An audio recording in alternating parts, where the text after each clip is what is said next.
gente não conseguiu fazer lá o vídeo de Dor e Glória na época que o filme lançou. Eu lembro de falar, não, a gente tinha que ter feito esse vídeo, mas tudo bem, agora a gente vai reparar isso. Vamos aqui falar de uma fase talvez mais sóbria aí de Pedro Almodóvar? Não sei.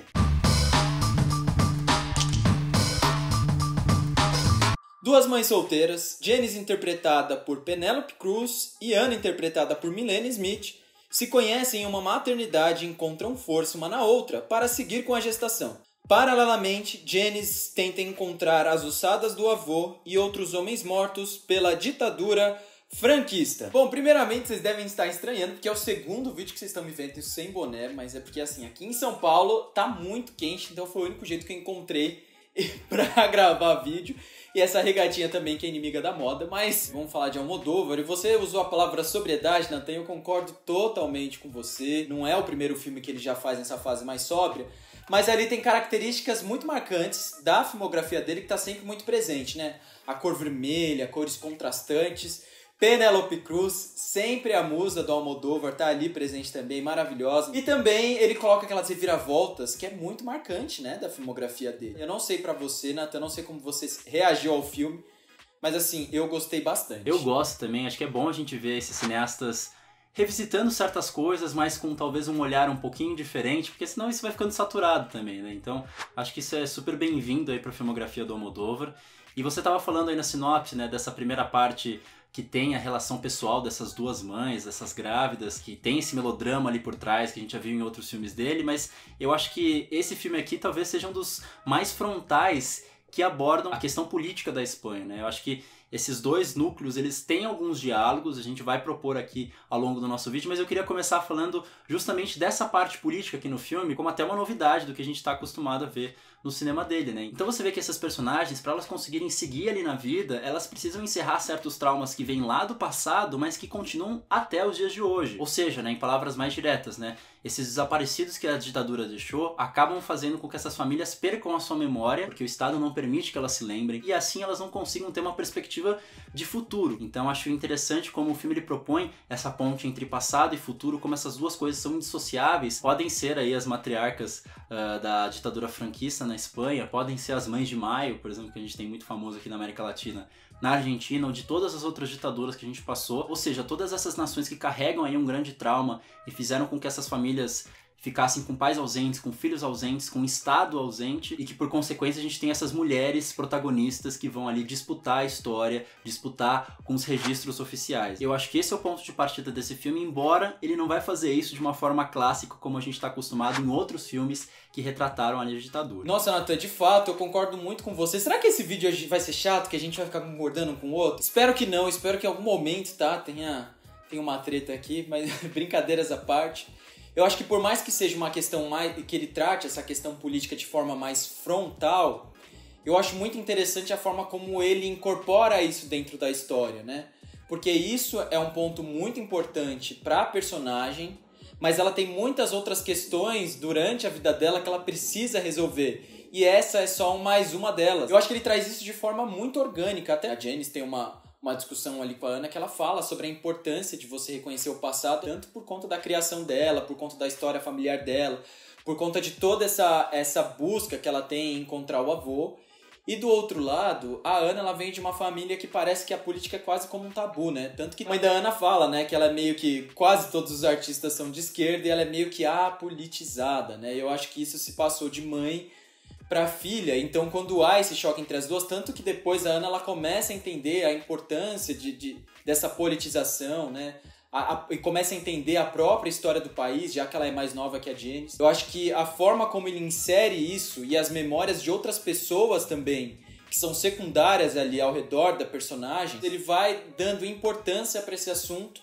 E eu acho que ele consegue ali trazer o mesmo grau de relevância, tanto dessa questão do passado, quanto todas essas questões que a personagem está enfrentando com filho, maternidade e tudo mais. Pois é, Éder, acho que embora tenha essa referência mais frontal, como você bem disse, ela tá meio que misturada em vários desses outros temas. E acho que ao diluir isso na trajetória dessa personagem, gera tanto esse efeito que você falou, delas irem aprendendo conforme elas vão se inteirando cada vez mais, mas também a gente entende que esses temas eles também são indissociáveis um do outro, né? Por exemplo, a maternidade, a família, elas podem ser comprometidas se a política entrar no meio. De fato, a política entrou no meio lá atrás, mas parece que elas continuam carregando o fardo, mesmo nas histórias novas que elas tentam construir agora. Elas continuam sozinhas, tendo que cuidar de crianças, com pais ausentes, com filhos, e aqui fica um alerta de spoiler, que a gente vai começar a falar bastante coisa do filme, então vocês pulam pro tempo indicado. São filhos que não são bem delas, são filhos trocados. Os motivos podem ser outros, né? Não é mais a ditadura, é aí um caso de machismo, é um caso de erro médico, mas parece que é quase um karma. Como a gente disse antes, né? Ela só vai resolver o agora, resolvendo o passado e vice-versa. Só que aí, mais especificamente, como é que ela pode resolver isso, né? Revelando certas verdades. Por um lado, revelar a verdade dos avós mortos pela ditadura, e por outro, revelar aí a verdade do filho que não é dela. Só que não é fácil, né? A gente vê que, embora no social ela queira revelar tudo de uma vez, no pessoal o processo é o contrário, ela não quer que ninguém descubra isso. Ou seja, o arco dela é perceber que todas as verdades, mesmo as que ela não quer, precisam ser reveladas, né? Só isso vai desfazer o emaranhado de problemas que ela vive.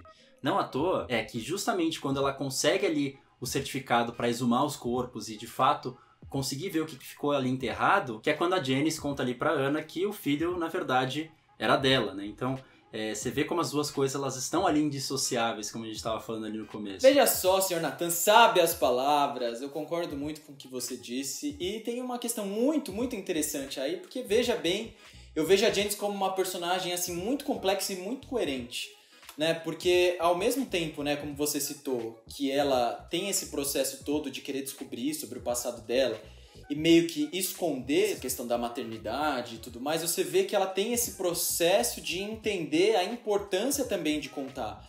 Então isso dá mais complexidade para a personagem, porque veja, ela descobre, é um baque para ela, mas ela precisa de todo esse tempo carregando essa culpa para entender a importância da revelação, como é importante ela saber todo esse processo histórico dela. Então, assim, eu acho que acaba sendo uma personagem que ao mesmo tempo tem suas dores, suas complexidades, né? E ela fica nesse dilema de contar ou não, porque tem momentos do filme que a gente fica em dúvida de fato, porque o filme ele traz essa aura de tensão. Tem momentos do filme que é quase um suspense ali, a forma como a câmera caminha, como filma os personagens, um lugar meio escuro, essa personagem que parece que tá querendo esconder algo, se esconder. Então, assim, aquela música meio, né, criando essa aura de filme de suspense, até que ela decide contar. E quando ela conta, aquilo nem se torna a coisa mais importante do filme também, porque depois daquilo, várias outras coisas acontecem. Então, isso também foi só mais uma etapa ali da vida dos personagens. Isso também foi outra coisa que eu gostei bastante, porque o Almodóvar poderia jogar isso muito no final, assim, mas ainda depois daquilo, ainda várias coisas, né, se desenrolam ali. Exatamente, Adriano. Enquanto assisti, eu também tive várias vezes a sensação de estar assistindo um filme de suspense no meio desse melodrama político ali. E eu queria trazer aqui umas outras situações que acontecem no filme para trazer mais argumentos para você que talvez não tenha visto muito isso. Não precisa concordar, mas vamos tentar aqui levantar algumas imagens. Você falou, por exemplo, como a câmera filma esses espaços. Eu acho que tem uma imagem muito clássica de filmes de terror, quando a gente tem aqueles planos de corredor longos, que tem ali espaços vazios, que parece que vai aparecer alguma coisa ali no fundo. Eu acho que tem várias sequências disso, quando ela tá carregando, por exemplo, um berço, e aí tem toda essa profundidade ali de campo, que parece que vai acontecer alguma coisa com essa música, que nem você comentou. Várias vezes você tem uns planos meio dúbios, assim, depois de ela ter, por exemplo, uma revelação de alguma coisa que ela não gostaria de saber, você vê ali um plano dela segurando um facão para cortar uns legumes, que ela tá preparando um prato, mas aí você vê que naquele contexto meio que destilado ali de ódio, de um certo medo, e com a música mais uma vez dá esse outro tom. Às vezes você tem uns fades ali no final de alguma sequência que vai borrando todo o fundo e aí deixa só ela, a protagonista, ali um pouco mais clara. Não sei se nas palavras vão ficar muito claro, mas tá aparecendo aqui as imagens, acho que vocês conseguem entender. Tem toda essa dinâmica desse bebê que ela não reconhece ser dela e que a gente passa um pedaço do filme tentando entender se de fato não é uma grande paranoia ali dela ou se existe motivação, porque as personagens vão falando, mas será que é isso? Será que todos esses personagens ali que estão à volta dela não estão querendo meio que boicotar ela? Ou, enfim, ela tá meio que contra todos esses personagens, ela precisa achar meio que um apoio nisso tudo e não consegue. E a reação que ela tem é se tornar uma mãe super protetora ali com o filho. Eu acho que tudo isso que a gente tá falando dá vários ecos com, por exemplo, um dos clássicos do cinema de terror, que é o Bebê de Rosemary. Até o próprio relacionamento delas, num primeiro momento, parece que tem alguma coisa de estranha, porque ela convida essa personagem ali pra entrar na casa, e a sensação que eu tive enquanto assisti o filme é de que ela ia roubar o bebê dela, né? Porque, bom, esse bebê não é meu. Eu tô trazendo essa mulher aqui, essa mulher em algum momento vai tirar de mim, mas eu tô fazendo isso porque eu acho que, de alguma forma, eu não vou conseguir entregar. Mas se talvez ela vier e pegar por ela mesma, eu acho que vai ser mais fácil pra mim. Então parece que tem uma coisa meio de impostor ali no meio, e de repente elas têm um relacionamento no meio disso tudo, eu não consegui virar a chavinha imediatamente. Então existe um estranhamento inicial ali, que eu acho que é muito interessante, e que gera todo esse clima de suspense que a gente tem ali no filme. E aí no meio desse melodrama político aí, que como eu tinha cunhado antes, eu fico pensando, por que existe esse filme de suspense, né? Acho que me vem algumas coisas à cabeça, já que a gente tá falando de melodrama, nada mais justo que tudo seja exagerado, com muita intensidade, né? A gente tem normalmente as emoções afloradas, e aqui a gente tem isso transparecido pra coisa mais técnica, né? Pra como esses sentimentos acabam extrapolando o corpo dessas pessoas e meio que vem ali no gênero do filme, né? Mas eu fico pensando também que pra uma personagem que teve esse passado tão trágico, tão traumático, de um país violento, de pessoas violentas, quando ela tem um filho, que essa seja a reação que ela tenha para não perder um outro ente da família, mas ironicamente ela tem ali o filho trocado e o filho original dela é morto, então acaba que a história vai se repetindo ali só de formas diferentes. Então você entrou exatamente num ponto que eu queria dizer. Tá muita rasgação de seda nesse vídeo, viu? Vamos acabar com isso logo, porque eu não tô gostando disso não, tá? Mas sabe que você falou sobre a perda, né, do filho? É um filme também sobre o luto. Porque imagina, ela precisa fazer com que outras pessoas que perderam seus entes, além dela mesma, possam fazer esse enterro simbólico, né? Possam, enfim, buscar as pessoas que de fato perderam e nunca mais encontraram. Já seria uma dor pra ela, já seria um luto. Ela trocar esse filho com a outra mãe, ela começa a ensaiar isso dentro da vida dela porque ela sabe que isso vai ter que acontecer. Quando ela descobre que o outro filho dela, né, faleceu, é um outro luto que ela precisa lidar. Então eu acho que é uma mulher também que precisa lidar com a perda o tempo inteiro. E se adaptar também a outras formas de estar ao lado de quem ela ama, né? Porque ela consegue, ao mesmo tempo, nutrir a relação com aquela mulher, né? O Almodóvar gosta dessas questões, às vezes, né? Parece que todo mundo ali vive como uma grandíssima família, né?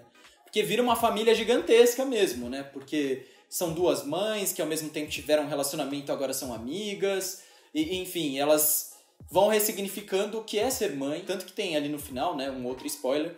A Penélope Cruz, o personagem dela, descobre que tá grávida e a Ana fala, olha, agora você vai ter uma irmãzinha.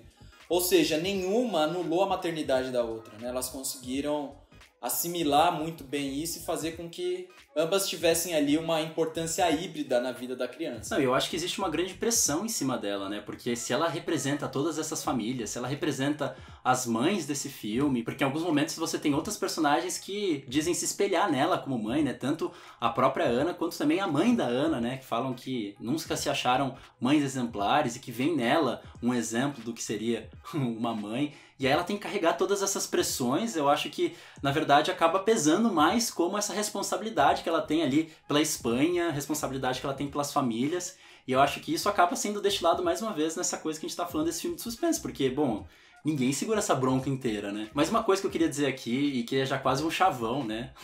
Já tá até eternizado em músicas da MPB, as cores de Almodóvar, eu acho que elas não aparecem de graça, acho que elas também, obviamente, ajudam nesse contexto ali de suspense, né? Porque você tem essas cores vibrantes, que às vezes até dói ver o olho, aquele vermelho tão forte ali na sua cara. Mas eu acho que a gente também pode propor uma significação em torno delas, porque você vê que em vários momentos do filme, alguns objetos, algumas sequências importantes, elas são ali inundadas por duas cores, uma obviamente é o vermelho que a gente está falando aqui, e a outra é a verde, e que você começa a pensar que talvez, na verdade, elas possam ali também estar contando uma história. Obviamente, isso aí é só uma leitura, vocês podem discutir também outras possibilidades, mas quando é que começou a aparecer certos indícios dessa leitura aqui? Foi assim, logo no começo do filme, quando você vê a Penélope Cruz ali discutindo com esse cara com quem ela vai depois ter o filho, que é esse arqueólogo, sobre esses desaparecidos, e ela tá vestindo aquele vermelho forte ali na roupa, e aí todos os espaços que ela vai andando ali, tem um vermelho ali na fachada de uma loja, tem um vermelho na própria casa dela, e um detalhe muito importante, você vê que as molduras das fotografias ali dos parentes na casa dela também tem vermelho. Então assim, tudo isso foi me levando a pensar de que talvez esse vermelho pudesse ali nos indicar alguma coisa de passado, dessas memórias, de tudo isso que a gente estava falando ali no começo do vídeo. E obviamente que por consequência eu fui tentar achar esse futuro. E aí eu fui vendo nessas cores verdes, né? Quando é que aparece de uma forma bem gritante ali a primeira vez? É quando ela tem o filho. E aí você vê as roupas dos médicos são todas verdes. Quando ela tá ali sentada numa cama, as paredes têm um verde muito forte. E obviamente uma imagem que a gente pode ter de um filho é futuro, né? Apontando para uma nova geração, para uma nova história. E aí eu fui fazendo meio que esse joguinho, tentando olhar em todos os espaços se eu conseguia ver certas relações nisso tudo. E eu fui encontrando algumas coisas. Por exemplo, um momento que a Penélope Cruz, depois de passar grande parte ali do filme longe do cara com quem ela teve o filho, ela vai reencontrar ele. O que ela tá vestindo? Vermelho. Quando a Penélope ela tá ali buscando um emprego, porque ela já tá meio parada ali na casa, ela sente que precisa se movimentar mais um pouco de novo, o que ela tá vestindo? Verde. Depois de uma turnê que a mãe ali da Ana tava fazendo de teatro em volta da Espanha, ela volta procurando a filha, volta procurando esse passado, veste o quê? Vermelho. Só que como a gente veio dizendo aqui no vídeo inteiro, né? O futuro e o passado eles são indissociáveis, eles caminham juntos, né? Uma coisa precisa da outra para se resolver. E eu acho que a gente vê isso externalizado também nas cenas do filme, porque você vê que tem várias sequências que as duas cores dividem tela, e muitas dessas, inclusive, que eu falei, elas estão já ali aparecendo num fundo, numa parede, ou num detalhe de roupa. Então seja ali personagens que querem conversar com a protagonista, quer trazer uma história antiga, só que para resolver ela, então você tem essa dimensão de passado e futuro, você tem ali o verde, o vermelho. Quando a gente tá ali mais pro final do filme, que a gente vai fazer o trabalho de exumação ali dos corpos, a Penélope Cruz vem, por exemplo, num carro completamente verde. Eu nunca vi carros verdes andando por aí, então me chamou muita atenção o carro verde. E aí ela sai do carro, ela tá vestida de vermelho. E aí quando ela de fato acerta que eles vão desenterrar ali os corpos, o que acontece? Ela tá vestindo uma roupa que tem tons de vermelho e verde na própria roupa. E aí no final, de fato, o que acontece quando ela exuma, ela tá satisfeita, ela pode seguir no seu futuro, ela tá vestindo verde. Mas enfim, o que eu quero dizer é que eu acho que existe uma lógica cromática aqui em como essas duas cores se comportam e dialogam exatamente com esse tema central que a gente estava discutindo logo no começo do vídeo. Então assim, não sei se estou pirando muito aqui, vocês podem comentar o que vocês acham. Acho que todos os filmes do Almodóvar dá pra gente fazer algumas leituras nesse sentido, e eu quero ouvir o que o Éder tem a dizer agora a respeito disso. Tô pirando? Natan, eu não sei se eu vou perder minha carteirinha de cinéfilo agora, pelo que eu vou dizer. Mas sendo muito sincero, como eu tento sempre ser aqui nesse canal, eu não pensei em absolutamente nada disso que você disse. Eu não sei se eu me atentei tanto a esses detalhes, né, com relação à importância da cor, elas agirem tão especificamente, né, desse olhar tão minucioso aí que você teve. Mas pra mim uma coisa que eu penso muito eu vejo um Almodóvar mais sóbrio, né, como a gente já citou lá atrás. Até mesmo a interpretação dos personagens, até mesmo as falas, as reações, eu acho que são muito mais sóbrias, assim. Elas vão muito menos pro melodramático. Mas, por outro lado, o que nossos olhos estão vendo é um cenário repleto de cores muito tensas, muito fortes, muito intensas. Então eu acho que ele tem um escape visual para fazer com que haja um contraponto entre essas duas coisas, né? Bom, dito tudo isso, eu só queria trazer uma questão aqui que na hora quando eu tava assistindo o filme, narrativamente pensando, me incomodou um pouco e eu queria saber se o Éder teve essa sensação. Eu entendo que a grande dificuldade da protagonista é contar que o filho não é dela, mas em alguns momentos do filme eu senti que essa revelação de que os bebês estavam trocados já era mais do que esperado ali desde pelo menos um terço do filme, até por conta de alguns elementos que o filme joga, né? Porque você tem ali, por exemplo, uma cena ali da criança da Ana brincando enquanto a mãe conversa com a Janice no telefone, e aí a cena exatamente seguinte é a Janice vendo ali o teste para confirmar se a genética ali delas estão batendo. Aí, bom, por uma relação óbvia de imagem que você faz de montagem, você entende que a criança que estava ali exatamente antes, na cena anterior, é a criança certa do que ela estava procurando no teste genético. Só que ela passa 30 minutos até a Janice descobrir que a própria filha ali não é a filha dela, e depois mais um tempão até contar pra outra. E aí tudo bem, eu entendo nessa coisa da dificuldade dela contar, só que aí o filme tem essa grande DR que até a Janice fala que não estava esperando essa reação toda. Eu não sei, eu acho que apesar de gostar desses temas, de todas essas conexões que ele propõe, eu sinto que narrativamente falando, eu acho que poderia ser um pouco mais sutil, tal qual as outras coisas que o filme se propõe a discutir. Agora chegou o momento da discordância, né? Mas vai ser uma discordância até que soft, tá? Porque eu entendo o seu ponto de vista, eu acho que ele faz sentido, mas uma coisa que eu achei interessante também é porque eu pensei que depois que fosse revelado o segredo, eu achei que haveria um grandíssimo conflito e não há. Então houve uma quebra de expectativa pra mim, porque cenas antes, né, como você citou, o filme já dava indícios que ela ia contar, eu acho que ele dava indícios, mas não dava certezas. Eu fiquei muito tempo do filme pensando, será que ela conta ou será que ela não conta? Então eu acho que eu meio que fiquei na dúvida, eu não tive a certeza de que ela ia contar. E pra mim acaba nem sendo tanto um dos grandes momentos do filme. Pra mim, o grande momento ali do filme é mais no final, quando de fato ela consegue ali cumprir a promessa de encontrar os ossos, né? Então eu acho que ele não dá tanta importância pra isso, eu achei interessante. Mas não me incomodou todas essas obviedades que ele foi trazendo ao longo do filme. Bom, pelo menos eu achei um filmaço do Almodóvar, eu acho que ele tá super em forma como diretor. Foi como o Nathan disse lá atrás, e eu acho que ele é um diretor que consegue sim se reinventar e não tem medo de tentar outras fórmulas, a não ser aquela que levou ele ao sucesso, né? Então, assim, acho que é um filme que vale muito a pena, é um filme que vai estrear dia 18 de fevereiro na Netflix, então ele vai estar acessível aí pra todas as pessoas. Até porque eu acho que tem alguns filmes do Almodóvar aí que são bastante problemáticos e isso precisa ser discutido. Inclusive são muito agraciados aí, laureados pela crítica, por todo mundo, enfim. Tô olhando pra você aí, ó. Tô olhando pra você, ó. Aqui, ó. Tá aparecendo em algum lugar na tela. E agora chegou aquele momento maravilhoso do 20 recomendar e eu gostaria de começar com uma recomendação de uma figura que eu admiro demais e que está no hype neste momento porque está no Big Brother, que inclusive eu estou assistindo, que é o filme da Linda Quebrada chamado Bicha Travesti, que é um filme que a gente já fez crítica aqui, é um filme que eu amo, o Nathan não gosta, então já deu muita treta lá. Então se vocês têm saudade daqueles vídeos que a gente briga, tá lá. Vê o filme que tá no Globoplay e assiste a nossa crítica também, que tá maravilhosa.